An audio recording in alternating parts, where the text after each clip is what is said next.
പണ്ടൊക്കെ മടി കാരണം ഞാൻ കേക്ക് മാത്രമേ എടുക്കാറുള്ളായിരുന്നു കേട്ടോ. അത് മാത്രമേ ഒരു ഇൻട്രസ്റ്റ് ഉണ്ടായിരുന്നുള്ളൂ. ഇപ്പം അങ്ങനെയല്ല കേട്ടോ. ഇപ്പം ഞാൻ ഈ കപ്പ് കേക്കും പോപ്പും സിക്കിളും ഡോണറ്റും ഒക്കെ എടുക്കാറുണ്ട്.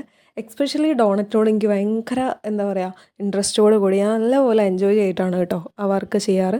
സോ ഇന്ന് നമുക്ക് അങ്ങനെ ഒരു ഓർഡർ ആയിരുന്നു. 4 കപ്പ് കേക്കും 4 ഡോണറ്റും പിന്നെ കേക്കും. കേക്ക് ബ്ലാക്ക് ഫോറസ്റ്റിലായിരുന്നു ചെയ്തിട്ടുണ്ടായിരുന്നത്. ഇവിടെ നന്മണ്ടയിലേക്ക് തന്നെയായിരുന്നു കേട്ടോ ഓർഡർ.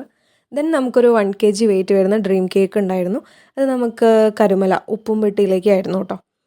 നെക്സ്റ്റ് കേക്ക് വന്നിട്ട് 1 kg തന്നെയാണ്. നമ്മൾ നല്ലപോലെ ഫ്ലാറ്റാക്കി ചെയ്തൊരു ട്വിൻസിൻ്റെ കേക്കായിരുന്നു കേട്ടോ. അപ്പോൾ സിമ്പിളായിട്ട് ചെയ്താൽ മതി എന്നായിരുന്നു പറഞ്ഞിട്ടുണ്ടായിരുന്നത്. നമ്മൾ ബ്ലാക്ക് ഫോറസ്റ്റ് ഫ്ലേവറിലായിരുന്നു ചെയ്തിട്ടുണ്ടായിരുന്നത് കേട്ടോ. ലോങ് വീഡിയോ ചാനൽ അപ്ലോഡ് ചെയ്തിട്ടുണ്ട്. ലിങ്ക് ഞാൻ ഇതിൽ മെൻഷൻ ചെയ്യാം, ഒന്ന് ചെക്ക് ചെയ്യാം. അപ്പോൾ ഇന്നത്തെ വിശേഷം ഇതൊക്കെയാണ്. ഇഷ്ടമായിട്ടുണ്ടെങ്കിൽ കമൻറ്റ് ചെയ്യുക, ഷെയർ ചെയ്യുക, ലൈക്ക് ചെയ്യുക. സബ്സ്ക്രൈബ് ചെയ്യാതെ ഇനിയും കാണുന്നവരൊക്കെ ഉണ്ടെങ്കിൽ ഒന്ന് ജസ്റ്റ് കയറി ഒന്ന് സബ്സ്ക്രൈബ് ചെയ്ത് ഓൾ ഓപ്ഷൻ ഇനേബിൾ ചെയ്ത് വെക്കുക കേട്ടോ. അടുത്ത വീഡിയോയിൽ നമുക്ക് ഉടനെ തന്നെ വരാം കേട്ടോ. അപ്പോൾ ഓക്കെ, ബൈ.